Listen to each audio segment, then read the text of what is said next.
Hi all. So it's just gone 1 o'clock on British summertime. Not that you'd think it was summertime here. Goodness me, it's been raining again. It's cold, it's dreary, it's dark. Come on, summer. We need some British summertime now we're in summer. Anyway, hello. I don't expect to be joined by anyone because I didn't let you know this was happening. I've been with hubby this morning as he had to go to a hospital appointment. Didn't know if we were going to be back on time, and we were just, so I thought I would just jump on even though I didn't let anyone know I was going to be here. Oh, I can see a couple of people are watching, so welcome whoever's watching. Thank you for being here. So as a result of not really knowing if I was going to be here, I don't have anything good. Good morning, Carrie. I didn't really know if I'd got anything planned, but I think I want to follow on from what's going to be my podcast this week, which is about stories and the importance of having stories and the power of storytelling so that we can avoid the dull kind of disinterested chit chat that we're often expected to do as small talk. So beautiful northern Minnesota. Yeah, rub it in, Carrie, because it's not beautiful here, I can tell you. Although, do you know what? Every day we wake up's a beautiful day, isn't it? So yeah, we're lucky. I thought I'd talk a little bit about stories and to what extent, and this is a question to you all really, which is to what extent do you engage with stories? To what extent do they pull you in? Oh yeah, Jen's saying finally sunny in Tipton, and it's not here, so you've got the better day today, Jen. So you're doing well. Good, and I'm pleased because it's been the other way around too often. So I'm glad you've got the sun today, Jen. Very glad. So thinking about stories, how much do stories pull you in? How much do stories engage you? Because I'm looking at whether to change the format of my podcast so that it's more story based. I know I need to be able to tell better stories in order to help people see, say, the message in a or the lesson in a message, the lesson in a particular communication. So I'm just playing around with the concept more of stories. And one of the things I talk about is how I absolutely, really intensely dislike the classic hero's journey. And I talk about it on my podcast as being, that story where last year I was living in a skip and now I'm earning $1 million a month, that kind of story, because they're just not authentic. And me being me, I know how important truth and authenticity and integrity is to me.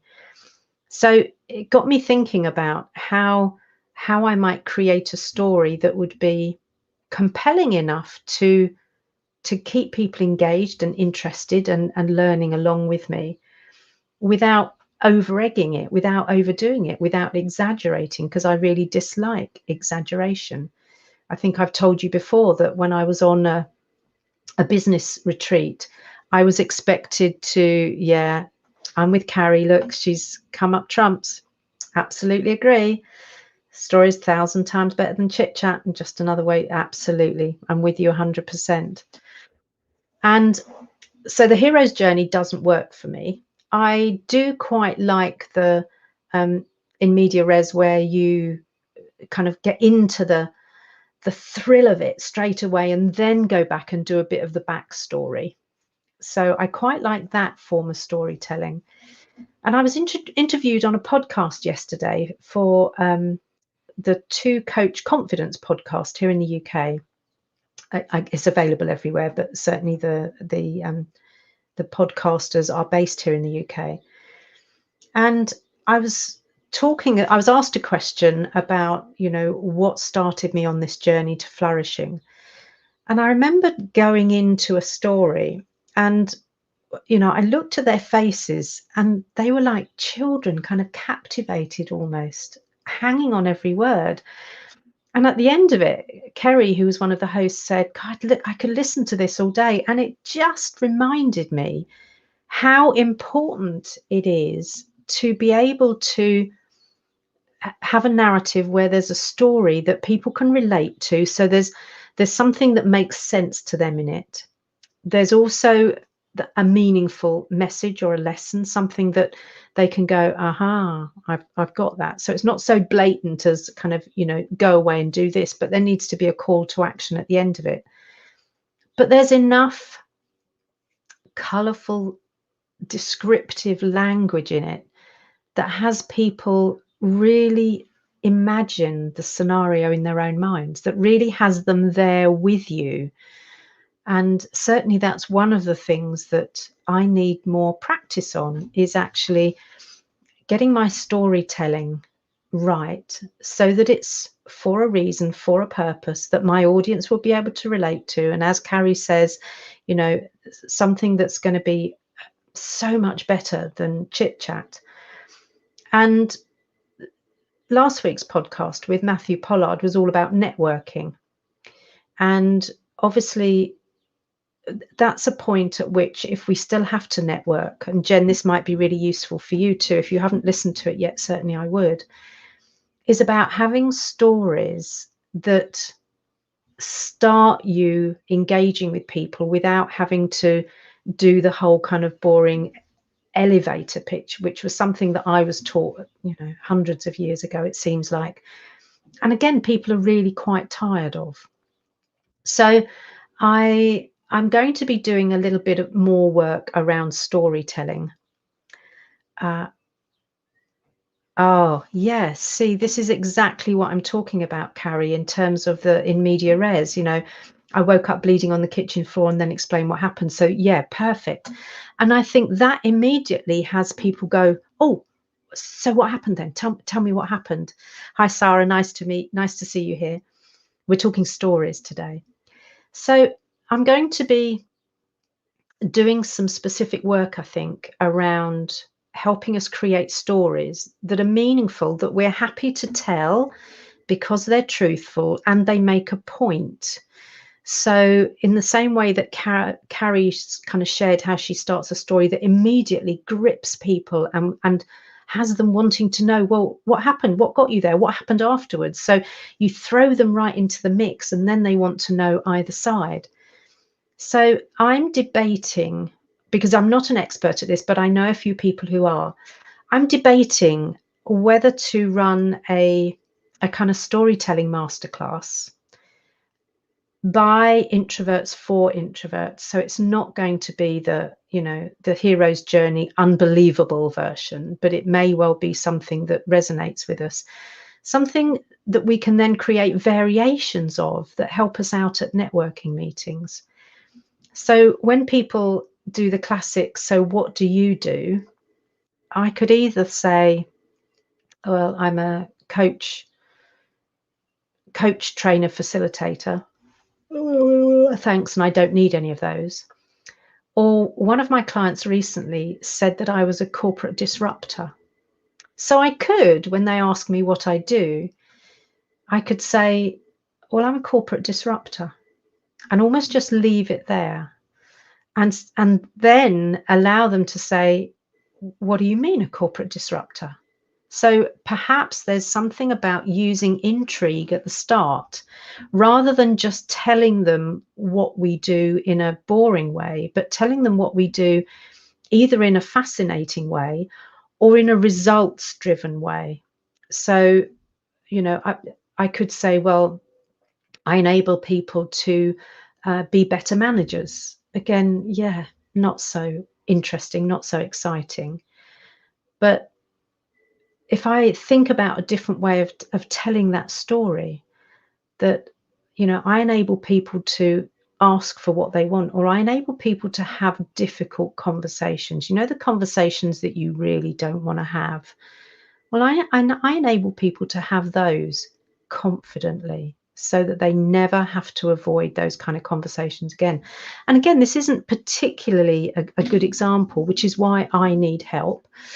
And I'd love to hear from you whether you think it would be a good topic for a masterclass, if we did something around storytelling. And oh, that's nice. Oh, I'm going to share a couple of these.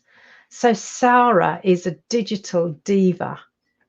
Now, we'd have to be careful of where we said that, Sarah, I guess, but I love that. And again, that would have me saying, tell me a bit more about that. And let me share with you what Caris said. I remind women who feel lost or broken how to get their mojo back. Lovely. And I think it's using those kind of ways of saying, of introducing ourselves and saying what we do, that then would enable us to follow up with what's going to probably be the inevitable question of, well, sorry, what do you mean? Tell me more about that. That we can then go into something that's going to entice them into wanting a second meeting with us. So I think there's something to be done here. And as I say, in the podcast that's going to be coming out this Thursday, I talk about story and what might be the fodder for my stories. But it got me thinking about maybe it's something that as introverts we need some help with in order to make things like networking sessions easier for us, more enjoyable for us. So whether you're watching now or whether you're watching on replay, #replay, what do you think? Do you fancy a masterclass in creating meaningful, honest stories that intrigue and entice? I think there's something in that. So let me know what you think anyway.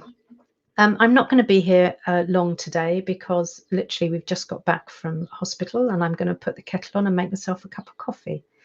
But let me know what you think, whether you like the sound of storytelling for introverts or the Introvert's Guide to Storytelling. I've called the podcast What's Your Story, Introvert Glory, which is a terrible misquote of the Oasis album of What's the Story, Morning Glory. So, oh, yeah, see, Jen's with us. A masterclass sounds perfect. I'm sitting here thinking how to sound. I'm an engineer. I think that's how to make sound. I'm an engineer. Sound interesting. And gosh, Jen, there's so many ways that you could do that. So I think this has got legs. So leave it with me. Watch this space. And what I'll be doing is I'll be sharing with you about a short masterclass we'll run on storytelling for introverts. So I'll leave you to go away and think about your own stories. I'm going to go away and think about some of mine, and I've got plenty of fodder to call on if you listen to the next podcast, and then we'll see where that goes. Anyway, have a good rest of your week, everyone. Jen, I hope the sun continues to shine for you. Carrie, I hope northern Minnesota continues to be gorgeous for you. And Sarah, wherever you are, I hope it's lovely where you are too. Take care, everyone, and see you next week.